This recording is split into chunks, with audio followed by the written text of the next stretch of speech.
KT Ramarao గారు కేవలం cantonment నుంచి 3వ స్థానం నుంచి జూబ్లీహిల్స్లో వచ్చినటువంటి 2వ స్థానానికి ఆనందపడిపోయి ఇవాళ ప్రెస్ మీట్ పెట్టినట్టుకుంది. ఆయనే చెప్తుండు రబ్బర్ బంతి గురించి.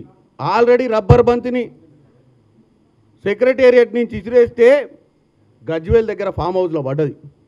ఇక వెనుకకు వచ్చే పరిస్థితి లేదు, అసెంబ్లీకి వస్తలేదు, ఎక్కడికి వస్తలేదు రబ్బర్ బంతి. మీరు కేవలం ఇవాళ వచ్చి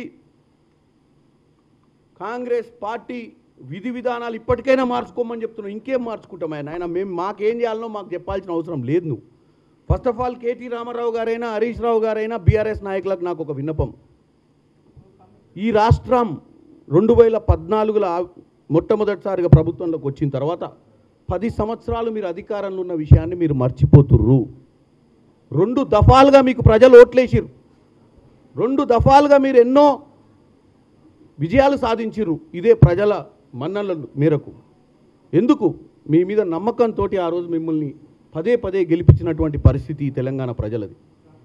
మిమ్మల్ని నమ్మిర్రు. తెలంగాణ ఉద్యమంలో మీ నాయన చెప్పిన మాటలు నమ్మి ఆ రోజు మిమ్మల్ని అధికారంలోకి తెచ్చిర్రు.